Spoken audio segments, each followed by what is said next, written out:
Alors, c'est pas moi qui ai choisi le titre de la présentation. Donc, la transition enfant adulte, les clés du succès. C'est un petit peu présomptueux de notre part de commencer comme ça, mais vous allez voir, la présentation est centrée sur de la vie réelle aussi. Donc, l'adolescence et la maladie chronique, ce sont deux états qui vont se percuter. Avec, là, je vous apprends rien, hein, l'adolescence, c'est le moment de la vie où il y a les changements les plus importants, avec d'une part des transformations corporelles. Hein, quand on est un garçon, on a les poils qui arrivent, quand on est une fille, on a les seins qui arrivent, donc on a un corps qui se transforme et qui va progressivement être changé et qui va donc modifier fortement l'image que l'on a de soi. Le deuxième élément, c'est la période où on va se construire. On va construire la personnalité que l'on aura plus tard quand on sera adulte. C'est aussi une période de deuil. C'est une période de deuil de l'enfance, de l'innocence de l'enfance. C'est une période de deuil du corps de l'enfant et qui devient un corps d'adulte progressivement. Et il faut s'approprier cela. C'est une période de deuil aussi de l'idéalisation parentale, avec le fait que les parents ne sont plus les icônes qu'on pouvait avoir quand on était petit. Il y a des libertés, on va se rencontrer entre pairs, on va devenir une bande de potes, hein, c'est le moment où on constitue ces bandes d'amis, et c'est aussi le moment où les adultes commencent à vous accepter parmi eux, et c'est donc un moment où on va pouvoir explorer de nouveaux territoires. Enfin, c'est le moment où on se construit pour l'investissement dans les études, en vue plus tard d'avoir un métier, donc de s'insérer dans la société. Et donc l'adolescence et la maladie chronique vont donc se percuter, avoir des frottements. L'adolescence, c'est vraiment la période où le temps s'accélère, hein, où vraiment la vie avance véritablement très vite, alors que la maladie, ça a plutôt tendance à vous accrocher hein, dans le temps et à vous arrêter. L'adolescence, comme je le disais, c'est un moment de libération, hein, de libération des contraintes, alors que la maladie, par définition, c'est une contrainte, quand elle est chronique en particulier. L'adolescence, c'est le moment où on grandit, où on se développe. La maladie, ça fait régresser. Alors c'est peut-être pas tout à fait vrai. Hein, ça fait aussi progresser hein, dans la vie. C'est le moment où on s'autonomise, l'adolescence, alors que malheureusement, et en tout cas en particulier dans les maladies neuromusculaires, la maladie chronique va rendre dépendant. À l'adolescence, on va avoir des conduites qui vont chercher les limites, hein, et avec souvent des conduites à risque, en tout cas vraiment une recherche des limites de soi, des autres, et alors que dans la maladie chronique, quand on va chercher la limite, et malheureusement on va assez rapidement la trouver, en particulier si on arrête son traitement. Là je prends par exemple d'un enfant diabétique, hein, s'il arrête son insuline, il va assez rapidement trouver la limite de son corps. Enfin, l'adolescence, c'est certes, on va chercher la limite, mais on va aussi chercher à s'identifier. Alors pas s'identifier forcément aux adultes, hein, mais s'identifier éventuellement et être normal dans son groupe de potes, hein, comme je le disais tout à l'heure, parmi les amis. Et forcément, la maladie chronique, en particulier quand elle est visible, elle va entraîner un impact important sur l'image de soi. Donc, il y a des auteurs hein, qui disent que l'adolescence, ça voudrait être un intermittent de sa maladie. Et je crois que c'est vraiment, ça reflète assez vraiment la réalité, et que la maladie chronique est un amplificateur des difficultés de l'adolescence. Alors, la transition, qu'est-ce que ça va être pour un ado? Ça va être d'une part un processus d'autonomisation, et comme on disait hier, pas que de l'autonomie motrice, hein, de l'autonomie dans les capacités de se prendre en charge, dans les capacités du quotidien, dans la capacité de maîtriser sa vie. La deuxième chose, ça va être prendre en compte la fonction qui était jusqu'ici assurée par les parents. Ne serait-ce qu'aller chercher le traitement à la pharmacie, prendre le rendez-vous chez le kiné, etc. Tout ça, c'était les parents qui le faisaient. Il va falloir s'autonomiser et prendre en charge cela. Enfin, c'est le but de la transition, c'est de faire en sorte que l'ado, il arrive à trouver sa place dans la société malgré sa maladie chronique. Alors, quels sont les obstacles principaux à la transition? Alors, le premier obstacle, c'est le lien. Alors le lien, c'est dans les deux sens. C'est l'adolescent qui va avoir du mal à se séparer de l'équipe de prise en charge qu'il avait en pédiatrie. Mais ça peut être aussi, alors il y a plein d'auteurs qui décrivent ça, hein, des difficultés pour l'équipe de pédiatrie de lâcher leur enfant, entre guillemets, parce qu'ils ont grandi avec, enfin ils l'ont vu grandir, ils ont vu ses difficultés, ils ont vu ses réussites, ils ont vu ses échecs. Et donc l'équipe de pédiatrie peut avoir un peu de mal à libérer son enfant et le faire partir vers les adultes, avec en particulier une équipe d'adultes qui va être différente et qui va forcément appliquer des choses différentes. Une des difficultés, ça peut être la famille, hein, qui peut avoir du mal aussi, là aussi, à libérer son enfant. Il peut y avoir des difficultés qui sont liées à la méconnaissance par l'équipe pédiatrique de l'équipe adulte. Alors nous, à Bordeaux, c'est pas trop un problème, hein. On est dans le même hôpital, comme on disait. Alors nous, c'est 2 bâtiments séparés, mais il y a un parking entre les deux, quoi, hein. Il y a une passerelle, donc c'est assez facile. Mais je pense qu'en région parisienne, quand c'est un enfant qui va être suivi dans un hôpital à un côté de Paris et qui va être suivi ensuite dans un autre hôpital de l'autre côté de Paris, ben, l'équipe elle va avoir du mal à répondre. Tu vois, c'est l'escalier C, il faut monter au 3e étage, tu te tournes à gauche et les toilettes elles sont juste là. C'est des petits détails, hein. L'équipe de pédiatrie peut avoir du mal à trouver du temps pour s'occuper de la transition. On est tous dans les contraintes de temps, du quotidien, de la prise en charge. Il y a toujours des problèmes aigus à gérer. Et la transition, il y a toujours une possibilité de reculer un petit peu ça. Donc c'est un peu moins urgent et donc parfois l'urgence fait oublier l'essentiel. Il faut une implication de l'ado dans les soins, hein. Si l'ado n'est pas impliqué dans ses soins, forcément la transition va être beaucoup plus compliquée à mettre en place. Et enfin, bien sûr, il faut que l'ado il accepte le caractère permanent de sa maladie. Quand on réfléchit à la transition aussi, il faut se poser des questions sur ce que veulent les ados. Quand même la transition, c'est l'équipe de pédiatrie, l'équipe d'adultes et l'adolescent quand même au milieu. Il faut vraiment pas oublier ce que lui, l'adolescent, il souhaite. Alors voilà ce qu'ils souhaitent, les adolescents. Donc sur une enquête, ils veulent des soins accessibles. C'est-à-dire qu'ils veulent qu'il y ait un lieu bien défini, des horaires, qu'il y ait une confidentialité des soins. Ils veulent commencer à être pris en charge un petit peu comme des adultes. Vraiment la communication aussi, hein, ils veulent des soignants qui sont polis, qui les respectent, qui leur expliquent et qui soient honnêtes avec eux. Ils veulent des soignants qui sont compétents. Ça, je crois que c'est important à dire. Ils veulent pas que des soignants qui sont des amis et qui sont des potes, entre guillemets. Ils veulent des soignants aussi qui savent les prendre en charge et pour lesquels ils sauront qu'ils peuvent compter sur eux. Avec des soins qui sont basés sur les recommandations, sur des bonnes pratiques, sur la confidentialité. Ils veulent être impliqués dans leurs soins, alors ça c'est toujours pareil, hein. Moi aussi je veux toujours être impliqué dans tout, et puis après j'ai pas le temps de tout faire. Ils veulent un environnement approprié, c'est-à-dire qu'ils sont plus des bébés, mais c'est pas des vieux. Et si je prends par exemple notre cas, au début, une des difficultés, c'est qu'on faisait les consultations de transition dans notre secteur à nous, et quand il fallait aller prendre la consultation chez nous, il fallait traverser le centre de référence de l'atrophie multisystématisée, puis le centre de référence de la SLA, donc ils voyaient les salles d'attente avec des patients âgés, on va dire un petit peu avec des vies difficiles, et donc vraiment c'était quelque chose de très compliqué pour eux d'être dans cet environnement de vieux entre guillemets. Et ils veulent qu'on ait des résultats sur leur santé, ce qui rejoint assez les éléments de compétences. Alors, comme vous voyez, j'ai un peu modifié le titre, hein, c'est la transition à Bordeaux, comment apprendre de ses erreurs. La première chose, je crois, qui est vraiment important, c'est il faut bien se connaître. Hein, pour assurer la transition de façon correcte, il faut des équipes qui sont soudées, qui sont pas forcément avec des liens amicaux, nous c'est le cas, hein, mais au moins qui sont soudées. Donc c'est un élément absolument nécessaire, mais c'est pas l'élément totalement suffisant. Et nous, on avait commencé en 2010 avec ce qu'on va appeler une consultation de transfert, c'est-à-dire que ils étaient suivis en pédiatrie. Pouf, il y avait une consultation qui était faite, comme je vous le dis, dans le secteur adulte, et hop, ils passaient chez les adultes avec 3 intervenants, le MPR enfant, le neuropédiatre et le neurologue adulte. Et ça, on s'est aperçu que ça allait pas du tout. Puisqu'il y avait vraiment un choc de culture entre la pédiatrie et le secteur adulte, avec dans le secteur de pédiatrie une approche qui est vraiment centrée sur la prise en charge globale, de l'enfant, où tout est fait en même temps au même endroit, alors que chez les adultes, souvent, la prise en charge peut être beaucoup plus segmentée.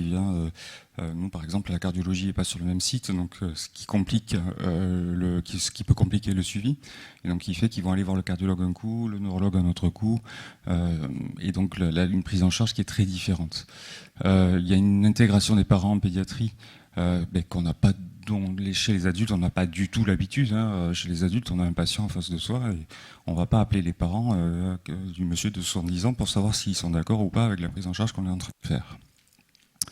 Donc c'est une attitude complètement différente, même si on s'habitue à le faire quand on prend en charge les jeunes adultes.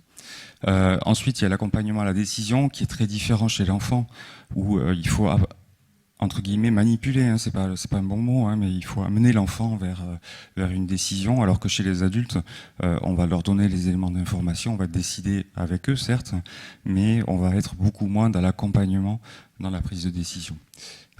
L'équipe de pédiatrie, les équipes de pédiatrie ont souvent la chance d'être plus nombreuses, en tout cas avoir en termes de nombre de patients, moins de patients par soignant, et donc être beaucoup plus facilement disponible pour l'assistance. Alors que chez les adultes, on va leur demander de prendre eux-mêmes leur rendez-vous, de se débrouiller, éventuellement d'aller prendre leur rendez-vous chez le cardiologue, etc. Pour le suivi, forcément en pédiatrie, les enfants évoluent, donc il y a un suivi rapproché, alors que chez les adultes, l'évolution est beaucoup moins importante, donc le suivi va s'éloigner et s'allonger. L'équipe de pédiatrie va en général vraiment le suivre, il vient pas, on va le rappeler, etc. Alors que chez les adultes, quelqu'un qui vient pas, on va l'informer qu'il n'est pas venu, qu'il faut qu'il reprenne rendez-vous, et il va recevoir simplement un courrier pour le faire. C'est ce qu'on fait en tout cas pour les adultes un peu plus âgés. Et enfin, donc, le contact est totalement différent forcément en pédiatrie. Au début, on a des ados qui étaient très très surpris qu'on puisse les vouvoyer, qu'on puisse les appeler monsieur, mademoiselle, etc. Et comme je vous disais, le fameux environnement de vieux, là, quand ils avaient traversé la MSA puis la SLA, en général, ils arrivaient chez nous, ils se demandaient où est-ce qu'ils arrivaient, quoi. Même si le service était repeint. Donc tout ça pour dire que c'est une période à très haut risque.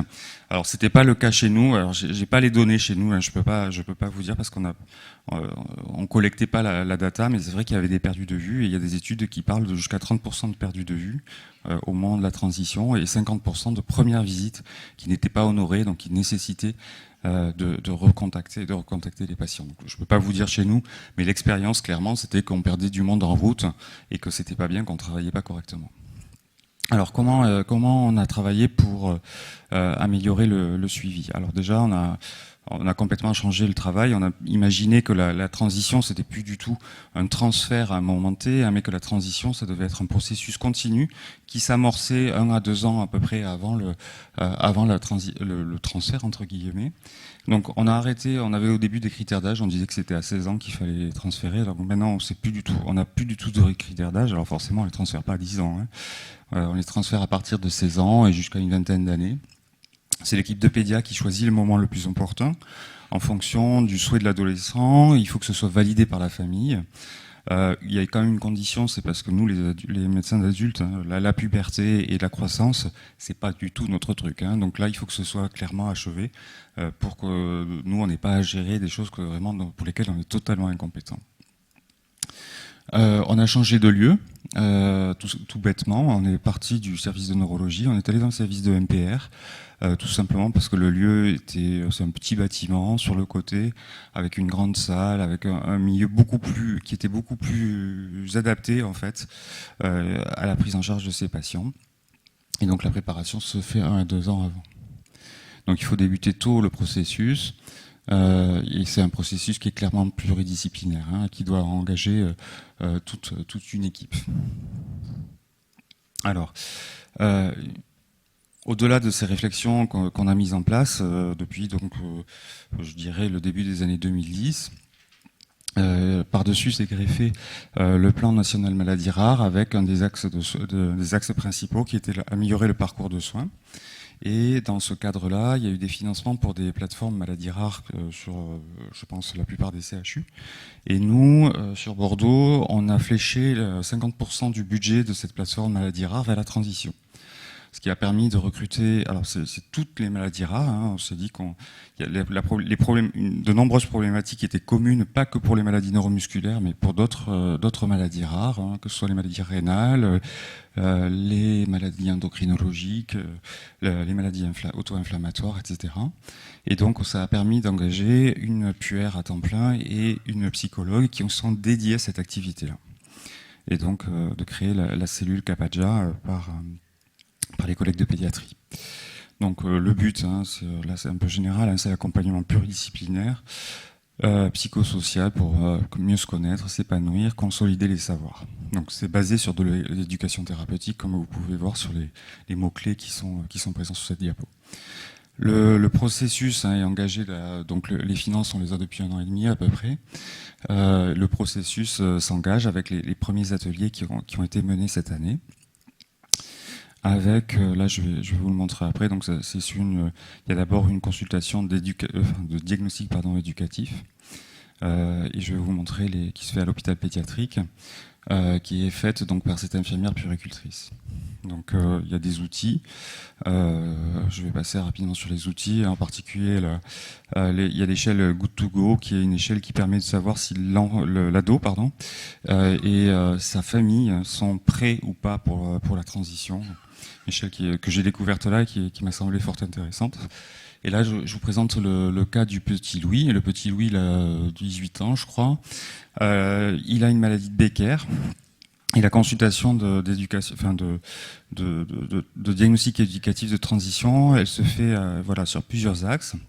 Le premier, c'est regarder le patient en dehors de sa maladie, d'évacuer la maladie, oublier qu'il soit un Becker, et de voir avec lui qu'est-ce que c'est sa vie, qu'est-ce que c'est sa formation, qu'est-ce qu'il veut faire dans l'avenir, quels sont ses hobbies, quel est son entourage familial, son entourage amical.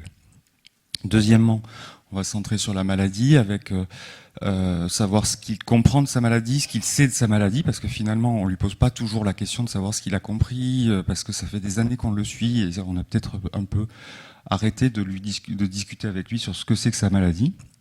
Donc on refait le point sur sa maladie, sur ce qu'il en sait, sur les répercussions de la maladie et ce qu'il en dit avec son entourage.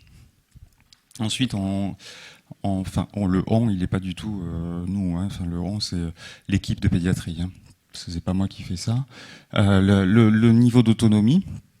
Donc l'autonomie, c'est comme on disait tout à l'heure, c'est pas que l'autonomie au quotidien pour s'habiller, se laver, se tourner dans le lit, etc. C'est aussi l'autonomie pour se prendre en charge et pour vivre.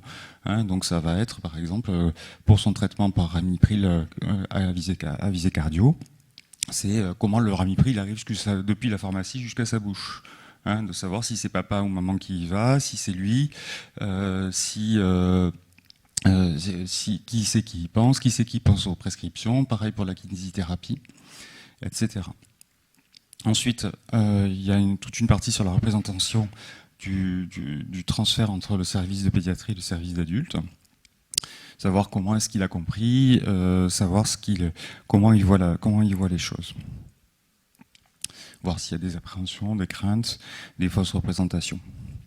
Et tout ça, ça va permettre ensuite de proposer à ces enfants des ateliers qui vont permettre de combler les lacunes avant la transition. Et donc, ça passe pas très bien. Ça, c'est le passage Mac machin. Et donc là, vous voyez le flyer du programme.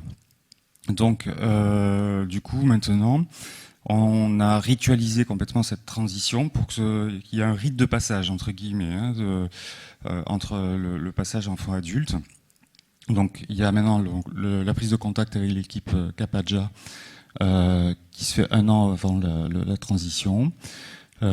L'enfant est notifié du fait qu'il va y avoir une consultation de transition dans le courrier des pédiatres 1 an avant, donc toujours cette transition.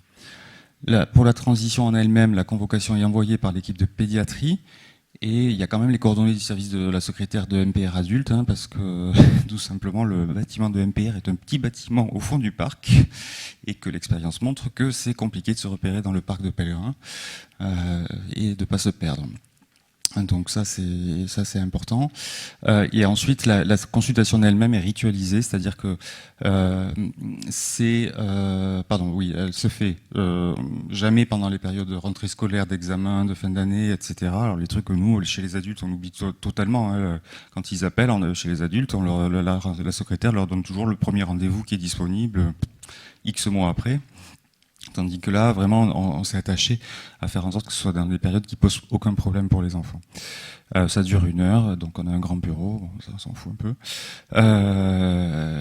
Et donc si jamais il se présente pas, il y a un suivi qui est effectué avec un courrier qui lui est envoyé pour bien l'informer que tu n'es pas venu à la consultation et pour une reprogrammation sur les consultations suivantes. Donc les personnes qui y sont présentes, c'est les neurologues, les MPR, l'infirmière de coordination, et on verra que c'est vraiment l'élément capital, et bien sûr ergo ou kiné. Et donc il y a un cérémonial. Le patient est accueilli par la neuropédiatre, par Caro. Il est accueilli par elle, c'est elle qui va le chercher en salle d'attente. On se présente tous. La consultation se passe comme elle doit se passer, hein, en fonction des problématiques. C'est toujours un des médecins adultes qui va l'examiner. On va discuter pour l'habituer au fait que ça va être maintenant comme ça qui va être vu. On discute bien entendu des modalités de suivi, et c'est l'infirmière de coordination qui est son interlocuteur ensuite pour organiser son suivi. Donc il va pouvoir identifier quelqu'un qui va être la personne référente sur laquelle il va pouvoir s'appuyer. Donc on lui donne les coordonnées du secteur adulte, et l'enfant est raccompagné par un des médecins adultes, vraiment pour signifier que maintenant c'est chez les adultes qu'il est pris en charge. Donc avec ces systèmes-là, on est passé à 94% de réussite, c'est-à-dire d'enfants qui passaient du secteur adulte, du secteur enfant au secteur adulte, et qu'on continuait à suivre au long cours. Ça c'est 2019, 2020 ça a été plus compliqué. Bon, vous vous doutez bien qu'on a eu des problèmes de suivi et de report de consultation à cause bien entendu de la crise Covid. Parce que la consulte de transition, elle peut pas se faire en téléconsultation. Donc voilà, donc la transition, je suis à l'heure. Ça relève pas d'un simple transfert. Je crois que la clé de la réussite, c'est vraiment que la mobilisation de l'équipe de pédiatrie autour de cette transition, avec des personnels dédiés qui permettent d'avoir du temps. Pour les secteurs adultes, je crois que l'élément très important, c'est que l'enfant ou l'ado, il a un correspondant, c'est l'infirmière de coordination, chez nous c'est Sarah, et ils savent qu'ils peuvent l'appeler, ils savent qu'ils peuvent se voir avec elle, qu'ils vont être bien accueillis, qu'il n'y aura pas de problématique particulière. Une des difficultés qu'on a identifiées, autant ça se passe très bien pour les enfants qui sont vraiment suivis en pédia, autant on a beaucoup plus de difficultés pour les enfants qui sont dans des IME, où les suivis en pédiatrie étaient beaucoup plus éloignés. Et donc du coup là, clairement, on sait qu'on perd des enfants qui sont perdus de vue quand ils sont en particulier dans des IME un peu éloignés de Bordeaux, où il n'y a pas tout ce système qui a été mis en place, et on a un peu de mal à les récupérer. Voilà, et le projet là, c'est de développer cette cellule Capadja pour créer une maison des adultes jeunes et des adolescents qui sont en dehors de l'hôpital. Voilà, donc je crois que la clé de la réussite, c'est ça, c'est le fait de tous travailler ensemble et de travailler en équipe et d'être fluide entre nous. Voilà, je vous remercie de votre attention.